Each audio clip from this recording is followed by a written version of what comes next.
Paper ठीक से हो, इस प्रधानमंत्री को 45 मिनट के लिए रोक दिया जाता है, लेकिन पेपर लीक नहीं रोकेंगे। वो क्यों रोकेंगे? पेपर लीक तो उद्योग है, इससे हमें फायदा हो रहा है, ऊपर तक पैसा पहुंच। आप बताइए, आपने कभी बिहार के शिक्षा मंत्री को सुना है? आप कहेंगे उनको खुद ही नहीं पता कि वो शिक्षा मंत्री है कि स्वास्थ्य मंत्री है।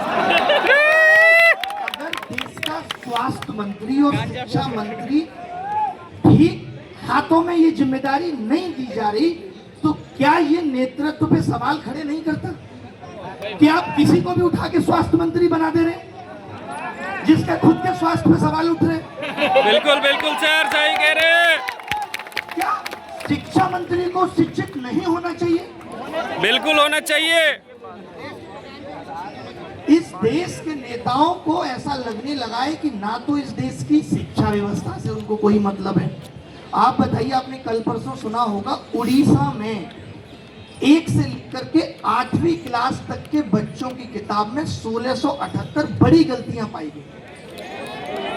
यार, इन लोगों ने बेसिक शिक्षा जो होती थी 1 से प्राइमरी स्कूल की, जिसमें हम भी पढ़ के निकले हैं, उसके तमाम हजारों स्कूल बंद कर दिए कि बच्चे नहीं आते। ये कहते, इनकी खुद की नीति आयोग की रिपोर्ट कहती है कि 9806 स्कूलों में 1 शिक्षक है। आप कौन सा भारत बनाएंगे? अब आप में से या आपके जैसे तमाम लोग ये आवाज उठाते हैं, पहले भी ऐसे होता था। वो दिन दूर नहीं है जब हमारी न्याय व्यवस्था में खड़ा हुआ चोर, जब उससे पूछा जाएगा चोरी क्यों की, तो कहेगा 5 साल से कर रहा हूं।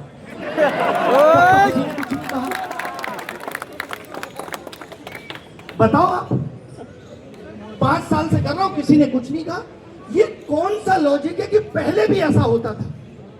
अगर पहले भी ऐसा होता था, 70 सालों में देश को लूटा गया था, मैंने सब कुछ मान लिया, उसी दर्द को तो खत्म करने के लिए हमने आपको चुना था कि आप आओगे और हमारे इन दर्दों को खत्म कर दोगे। क्योंकि विपक्ष में बैठ के आपने इतनी खूबसूरत बातें की, महंगाई पे आप बोलते थे, पेपर लीक को उद्योग आप बताते थे, और आज जब आपके हाथ में सब कुछ सही करना है तो आप मूक बने बैठे हैं। उस 45 मिनट में जब प्रधानमंत्री जी खाली थे, तब तो बच्चों का दर्द बयां कर देते। बिल्कुल बिल्कुल। मन की बात में युवाओं की बात नहीं सुनी, हमने तो कभी परीक्षा की चर्चा में असली मुद्दों की बात नहीं सुनी। किसको पड़ी है यहाँ कि ये पसीने में लथपथ होकर के आप या हम यहाँ आके चीख रहे? किसको पड़ी है? तो हम यहाँ क्यों आते? और आप कह देते हो कि ये बी टीम में इसलिए ऐसा हो रहा है, ये आंदोलन जानबूझ के कराए जा रहे हैं। किसी को नहीं पड़ी साहब, ये दर्द है हमारा, हमें मालूम। हर जगह नीट का पेपर लीक कर देंगे, 25 बच्चे मर गए साहब। साकेत के होटल में आग लग जाएगी, 22 में आग लग जाएगी, 22 लोग मर गए। मजाक चल रहा है क्या देश में? बीएड का पेपर देने गए लोग बाहर फोटो स्टेट कराने आए, जहां खड़े थे गड्ढे में गिर गए। ये देश सुधारने आए थे आप? पूरा सिस्टम खराब कर रखे हैं सर। और सबसे कमाल की बात यह है कि आप जिस राम की बात करते हैं, उसके चरित्र से आपने कुछ नहीं सीखा। रात में निकल के लोगों का दर्द दुख सुनते थे, आलोचना सुनते थे कि प्रजा क्यों हमसे खुश नहीं है, और आप उस आवाज को खत्म करने का काम करते हैं। मैं उन लोगों से कहना चाहता हूं जो ट्विटर पे और यूट्यूब पे बहुत बड़े ज्ञानी बने हुए हैं और जो इस आंदोलन की सिर्फ कमियों को निकाल के बता रहे हैं, जैसे आज तुम ये कहते हो ना कि 70 सालों में देश पीछे चला गया, आगे आने वाले वक्त में हम कहेंगे कि 100 सालों में भी देश बहुत पीछे चला गया।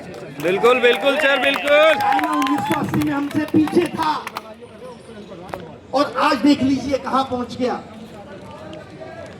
मैं ये कहता हूं कि 2014 से पहले कोई विश्वगुरु नहीं बोलता था अपने आप को। 2014 से पहले कोई नहीं कहता था कि 2047 में विकसित भारत बनाना है। ये सब तो सपने आपने हमें दिखाए।